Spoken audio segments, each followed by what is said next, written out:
Cambodia, a land of breathtaking beauty. Khmer, over 2 million people killed in 5 years. Cambodia, the Mekong Delta. Khmer Republic, third world poverty. Cambodia, a country changing every day. What do you think of when you hear the word Cambodia? A third world country in Southeast Asia?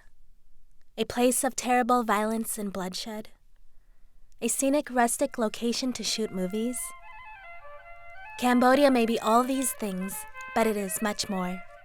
Join us as we explore some of the myths and truths of this country.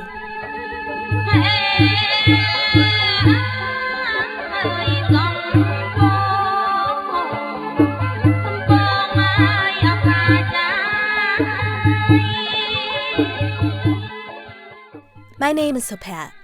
My family comes from Cambodia. Recently, we returned so that I could be married there. This video is the story of that trip. Cambodia is a country of vast beauty and heartbreaking poverty. The people of this country have lived here for generations, but the history of this country and the people who have lived here all changed with the Vietnam War. Throughout the countries are reminders of the bloody conflicts that tore the country apart and killed over 2 million people.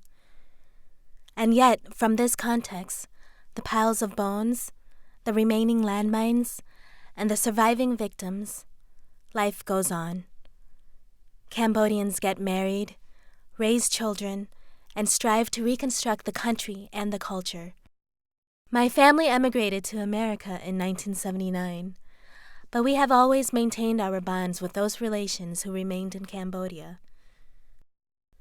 So when we decided to get married, my fiancé Pat and I, with our families, traveled back to Cambodia. Now, before we get too far into this story, let's introduce some of the people who were on this trip. As I mentioned, my name is Sopat, and this is my fiancé Patrick. My father is named Saroon, and my mother is named Savong. They were married when they fled Cambodia in 1979. This is my younger sister, Allie. Naturally, Pat wanted his friends and family involved in his wedding. This is his brother, Josh, and Josh's girlfriend, Anita. Josh was one of the groomsmen for the wedding. The other groomsman was Kurt. This is Kurt's wife, Sherry. Kurt's parents, John and Lolly, also decided to come with us on this trip. And lastly, this is Brendan, another friend of Pat's. When we invited our family and friends to Cambodia, we didn't know where we were going to have them stay. Like most tourists, we flew into Siem Reap, the home of the Angkor Wat temple complex and the city where we would be married. Fortunately, we found a hotel called Earthwalkers. Young Norwegian tourism students began this enterprise in an effort to provide travelers with unique travel experiences in Southeast Asia. Part of the profits generated by this enterprise go back to the community in the form of financial support for the hospital. The open architecture of the building allows for some non-paying guests to stay as well, including occasional frogs on the floors, curious geckos on the walls, and feisty little fire ants on electrical cables. While staying at this hotel, we were entertained by a group of young orphans who perform traditional Apsara dance. These kids are trained in this style of dance at the local orphanage. Through their training and performances, money is raised to support the orphanage, and the Khmer culture and tradition is passed along to this next generation. Khmer dance values such qualities as control, grace, and slow, smooth movements. The hands and feet of the dancers should be hyperextended, and young dancers begin stretching at an early age.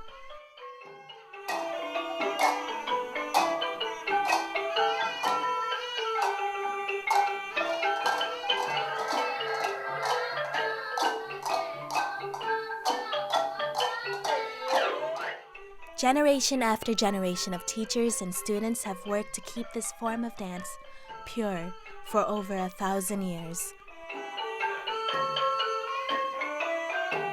In every Cambodian city is a market. To reach this and other locations in the city, we hopped on tuk-tuks, small mopeds, or motorcycles and navigated our way through the city streets. Markets are economic and social centers of Cambodian society. Each day, scores of people flock to these shops which extend block after block in the city. Smaller shops, around 10 feet by 10 feet, make up the market center.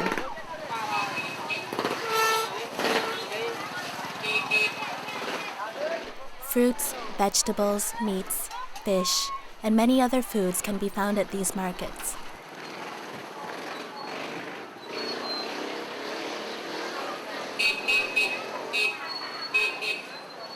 Fish is the most common form of meat in Cambodia, and most of these are caught each day from the local waters. Snakes, like those in this cooler, are part of the Khmer diet.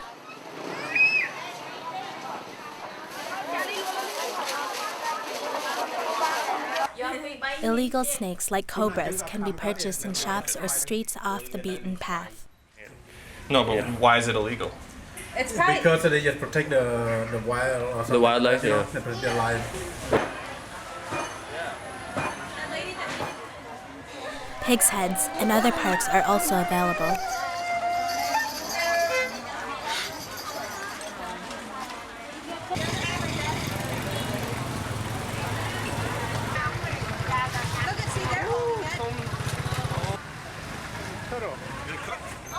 As are various insects, including crickets. Cricket.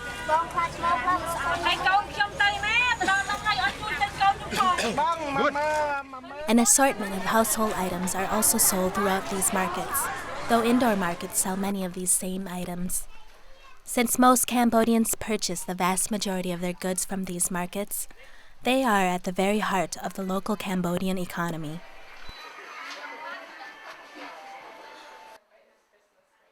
One shop that our group visited was that of the wedding planner. Since Kurt and Josh are groomsmen, they must be fitted for the traditional clothing to be used in the wedding.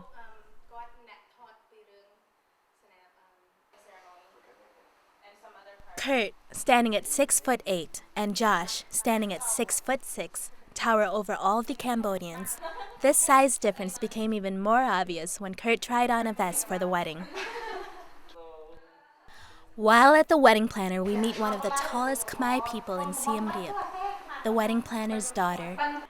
At around 6 feet tall, she towers over her fellow Khmer. The wedding planner's house is atypically extravagant compared to an average Cambodian home. Not far from the shops and markets of Siem Reap are some of the most distinct characteristics of Cambodia, the beautiful temples. These temples have withstood the test of time and are as awe-inspiring as they were 900 years ago. The largest of these temples is Angkor Wat, also known as the city that is a temple. This is also one of the most intact temples in Cambodia. Some believe that during its construction, a chief advisor and minister to the king designed Angkor Wat.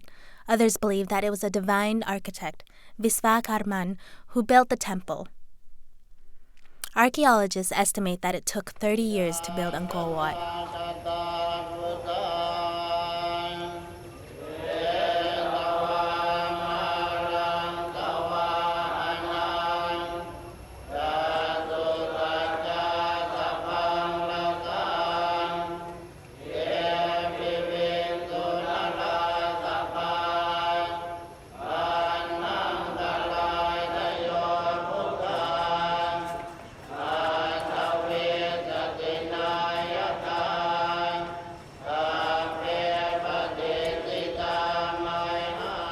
One of the most popular temples is Daprom.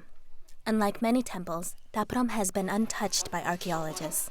The only modern elements to be added to the temple are features to improve structural strengthening. Many natural elements remain unchanged from before the time that the early explorers first came to the temple during the 1800s.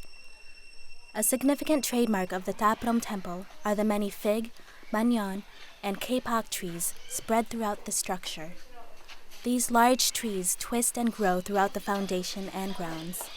Many fear that this growth will destroy the temple, but steps are being taken to help preserve this beautiful monument.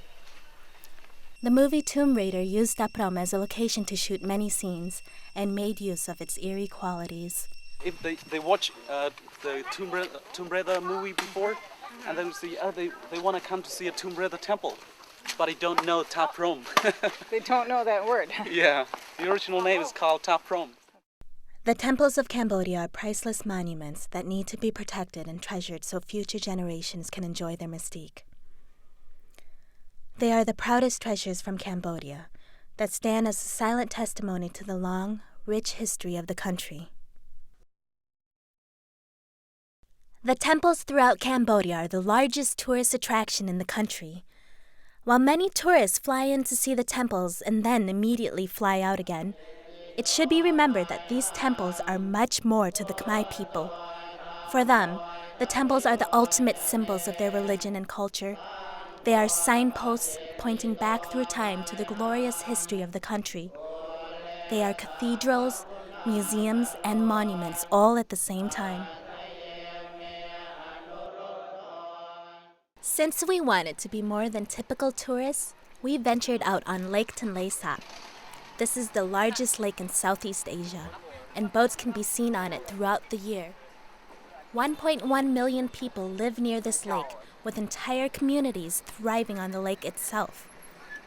As we roamed around the lake, we were amazed to see floating houses, hospitals, and even schools. Many of these floating villages migrate throughout the year to different locations on the lake. Because of this arrangement, the entire community is afloat, including livestock, shops selling fruits and vegetables, gardens, and garages for machinery repair. We even happened upon a crocodile farm. This crocodile, when it gets bigger, they can sell abroad, just only for skin. But normally they just feed from the baby, but this crocodile cannot go out. But we still have wild crocodile in the water.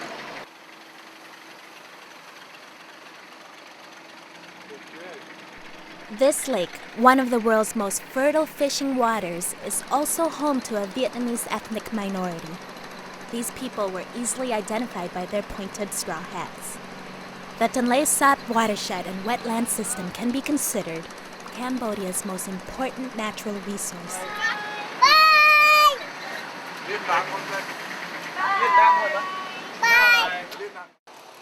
Meanwhile, the wedding party continues to prepare for the ceremony by visiting yet another tailor. In Cambodia and other countries in this region, it is typical to see a traditional wedding with Western-style celebrations afterwards. For this reason, the wedding party is being fitted for clothing fashioned in Western styles. These suits will be custom-made within 3 days and will be worn at the wedding reception. Okay, we're finished. With most of the wedding preliminaries taken care of, we had some time in which to visit a few other Cambodian cities. We rented a truck and minivan to drive us from Siem Reap all the way to Prey. However, we were in for a few surprises. The first pickup we rented turned out to have a mechanical surprise, a leaking gas tank. Oh my God. With only a few miles on the road and a long way to go, we had to rent a new truck.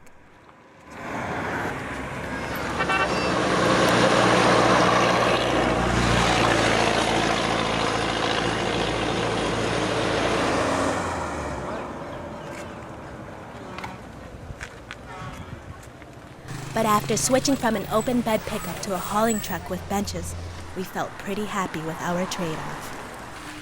This area of Cambodia is close to Vietnam, making it an important trade route. To cross the Mekong River, we had to board a ferry to Net Luang.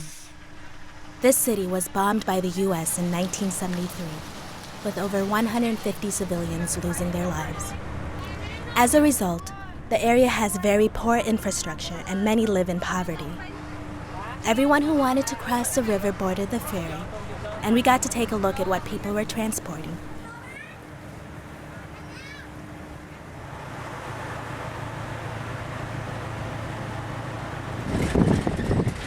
After crossing in Net Luang, we made our way to Prey Veng, a provincial capital located on the banks of the Mekong.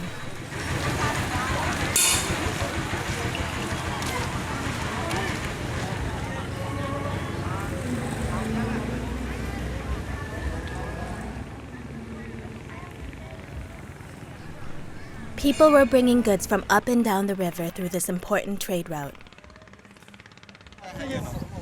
Look like a cow in a boat.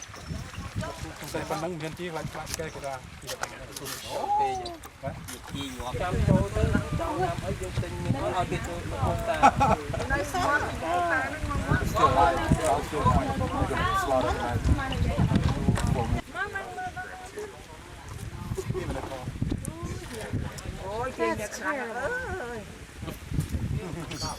Mình quá là cái vô được cam cái cũng nữa. Hey! My grandma over there, she really liked cows too. Who? She doesn't eat meat, so she's Who? the older lady Oh. that you did an interview with. Yeah. So she's like, she really does not enjoy watching this at all. What she thinks is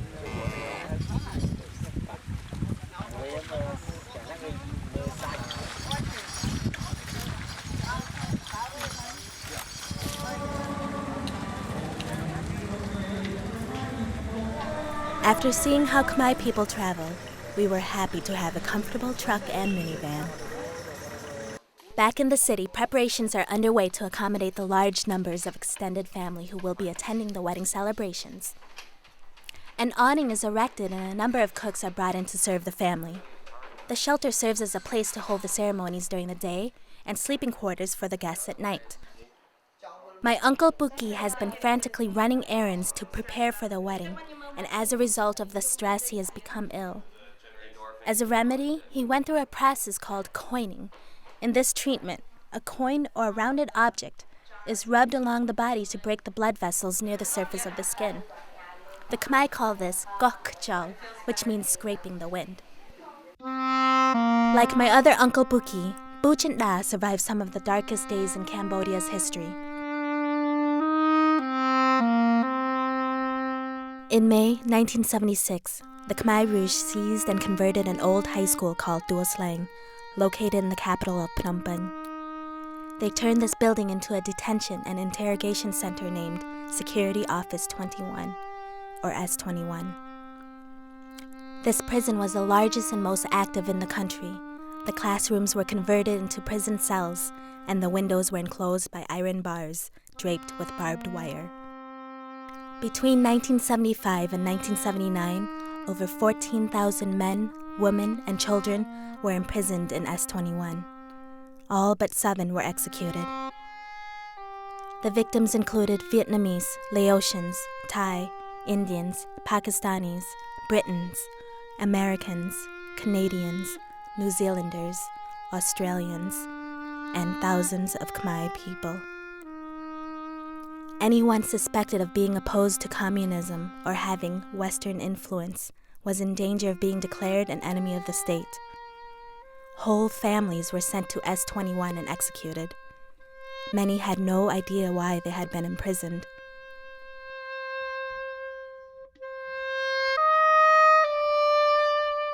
The ground floors of each building in S21 contained individual cells. The top floors contained mass prison cells. In these cells, 20 or 30 prisoners were shackled together, with their legs fixed to alternating sides of long iron bars. Children 10 to 15 years of age were housed separately and trained to work as guards in the prison. As they were indoctrinated by the Khmer Rouge, the children became exceptionally cruel guards. Interrogation at S21 was brutal. Regulations in the prison included, while getting lashes or electrification, you must not cry at all. If you do not follow all the rules, you shall get many lashes of electric wire. Prisoners were required to get permission from a guard before doing anything, even before changing positions while trying to sleep. Anyone breaking the regulations was severely beaten. A variety of torture techniques were used, including electric shock, whipping, use of searing hot metal instruments, hanging, and drowning.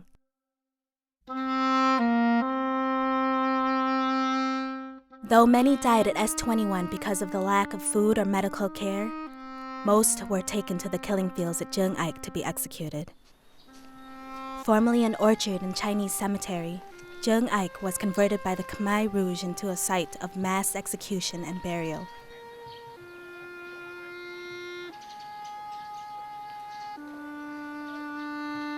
Between 1976 and 1978, around 20,000 victims were executed at this field.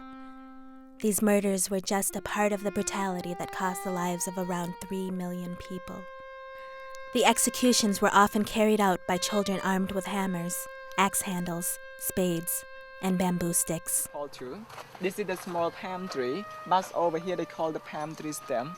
At the time, it just no use it to kill the people, saw the neck, cut the neck, or saw the throat, to saw slowly until the people die. When it just no saw the people scream like the animal, perhaps 10 the people dead.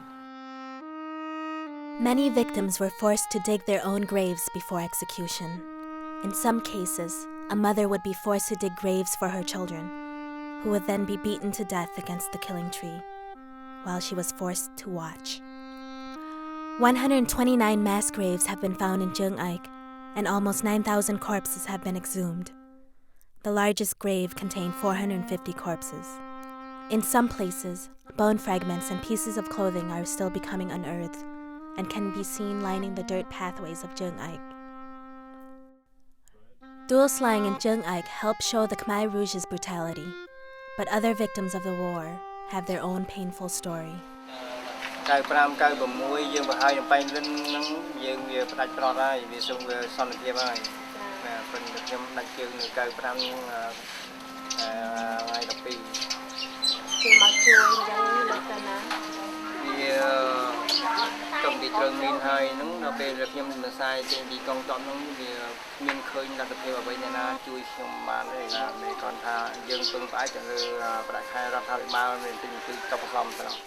There are an estimated 40,000 amputees who lost their limbs as a result of landmines planted during the more than 20 years of civil war.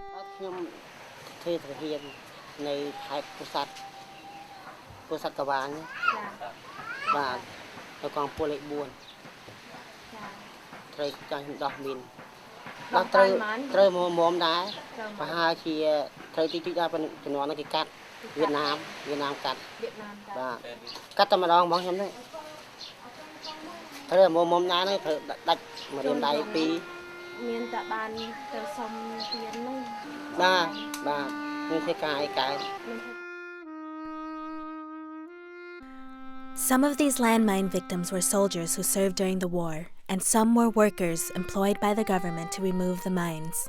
However, many were innocent farmers or children who fell victim to one of the 12 million landmines left in the ground after the war.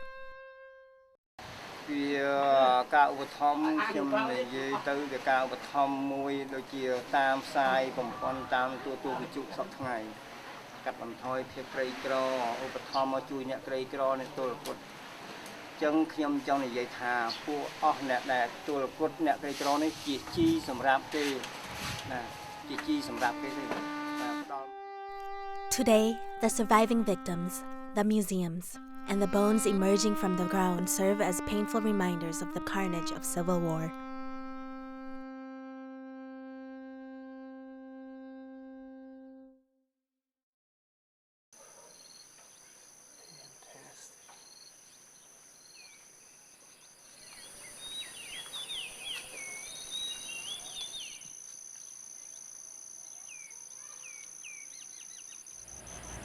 Many of my family live and work in the country, so we made plans to visit the remote villages where they live. As we traveled out into the Cambodian countryside, away from the crowded cities, we were struck by the rich beauty of the areas. These roads are difficult for trucks and vans to navigate. During the wet season, these roads are impossible to travel even on foot. At those times, transportation is only possible by boat. We were warmly greeted when we reached my mother's village, Banglaing. It's extremely rare for a group like ours to visit one of these small, country villages. The villagers prepared sleeping quarters for us on the second floor of their village temple, which also served as the community center. We were given thin straw mats and mosquito nets for our bedding, and the only power source was a generator. Military men were hired by the villagers to guard us. These men were quite loud through the night.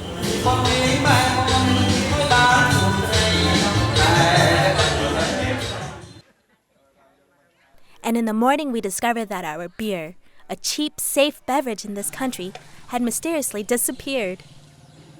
We met with the Buddhist monk of the village in order to give him vitamins and medicine to distribute among the villagers. Many of the villagers would not know how to administer the pills in the right doses or on the right occasions. The monk was regarded as a trustworthy, reliable person to handle this problem. Because of the rain, our heavy vehicles would not be able to traverse the roads to our next village, Rasaisan, where my father was raised. Instead, the next segment of our journey would have to be undertaken by horse cart.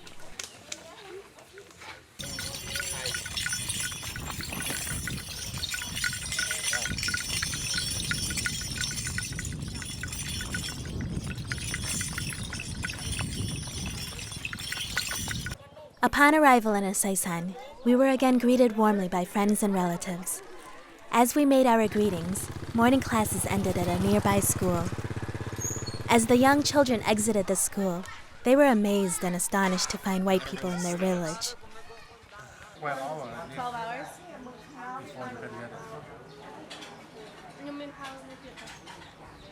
We were offered fresh palm wine that they made especially for us.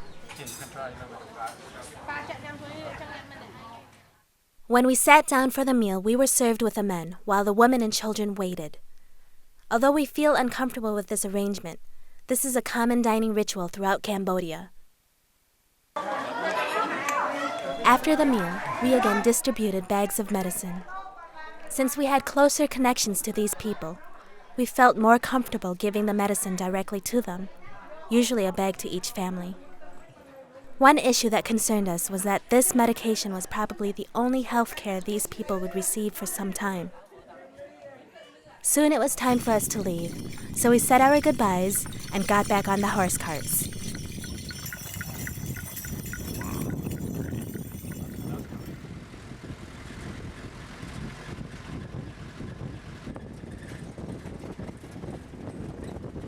Back in Siem Reap, the preparations for the wedding are finally complete. A great deal of money and attention has been invested into these decorations.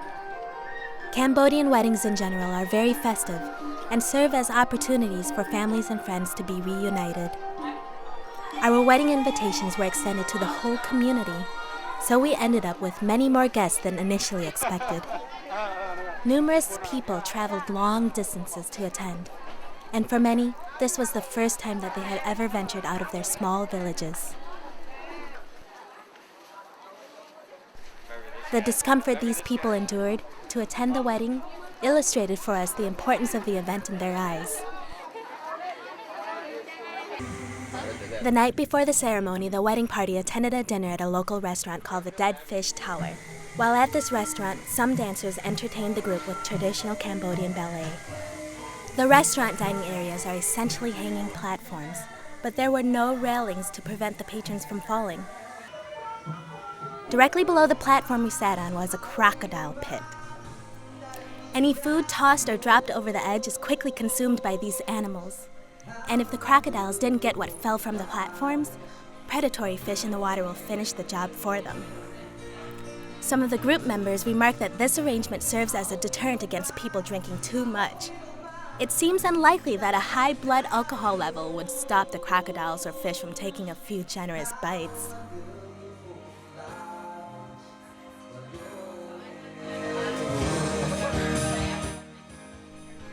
We cautiously ate our meal before heading back to the hotel. Oh, 1,000 years of tradition over loudspeakers.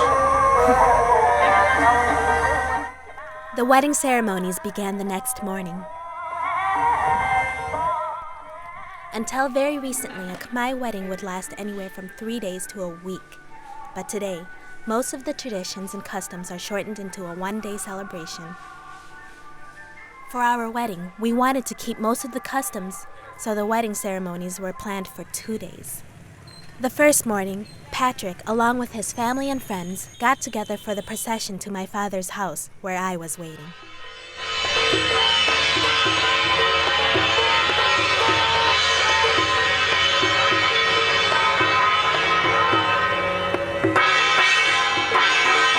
They brought many gifts, including a variety of fruit. Lots of fruit. The large amount of fruit serves as a symbolic demonstration that the groom can support his new wife.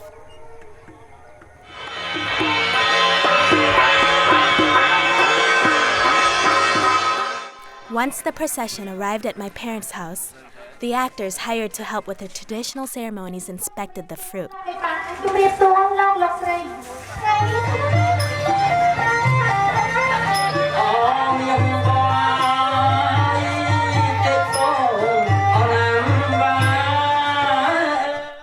After making a big show, they declared it to be acceptable, and Patrick and his entourage were invited into our home. A series of ceremonies then began. Parts of these ceremonies were Buddhist, and since Patrick and his groomsmen weren't of this religion, they tried to sit politely through these sections without actively participating. The two sections with the most obvious Buddhist content were the blessings from the monks and the call to the ancestors. In Cambodian tradition, since family, even dead family, is highly valued, Buddhist monks call for both the living family members and the spirits of their ancestors to bless the wedding and to attend. Patrick tried to get across to the monks and the rest of the party that he did not want to participate in any ceremonies that included a Buddhist element. But it was difficult to separate the religious from the cultural elements. Another Buddhist element is called the honoring of the parents. It's based on the concept that just as a person owes a debt to the gods for whatever he or she has, that person also owes his or her parents. They call this philosophy gun. We participated in this part of the ceremony since it seemed to be more of a tradition than a religion. In part of the ceremony, we fed our parents fruit to mirror the actions shown to us when we were children. Patrick had some difficulty because throughout the ceremony, a cameraman was shining a 1,000-watt light in his face. Near the end, he almost passed out. Overall, the Khmer wedding ceremony is quite difficult. The couple and the wedding party kneel for long periods of time through the ceremony. This is uncomfortable and at times painful. After the honoring of the parents, many of the guests enjoyed dancing under the tent. At one point, a few of the Cambodian men formed a line and danced around in a circle. Soon they pushed Kurt and the rest of the group in with them. Everyone laughed hysterically at the awkward way in which the Americans, especially Kurt, tried to imitate the Cambodian dance. Apparently, they weren't very impressed.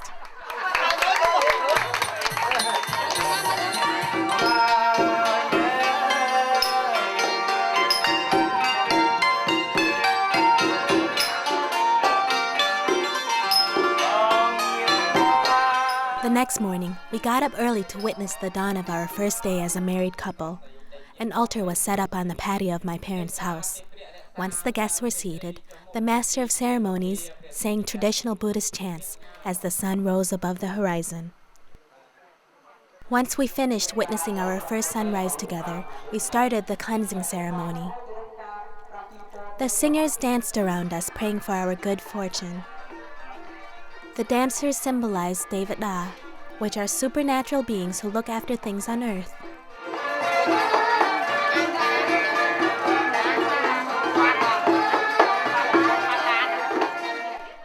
They symbolically cut our hair to show a cutting away of all the bad things from our lives before our marriage. Every married couple was invited to participate.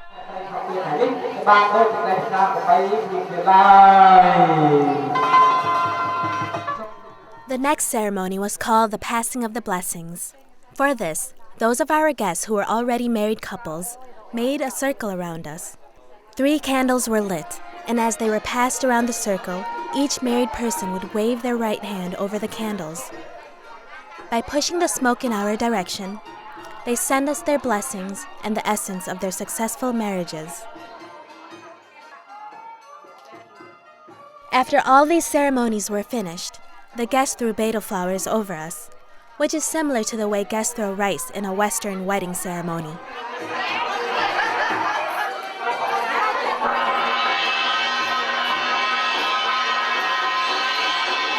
In this case, the betel flowers represent the property the newlyweds will be showered with. The ceremonies concluded with a carpet skit. In the ritual, an actor enters carrying a large, rolled-up carpet and asks if we want to buy it. A big deal is made in haggling over the price of the rug.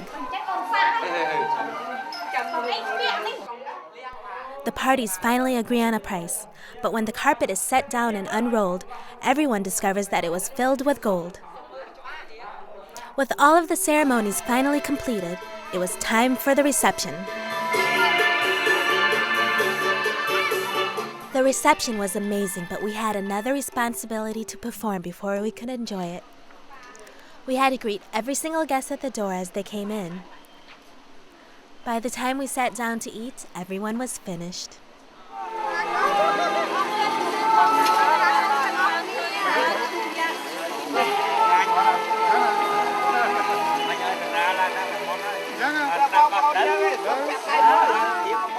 The rest of the night was filled with music and dancing.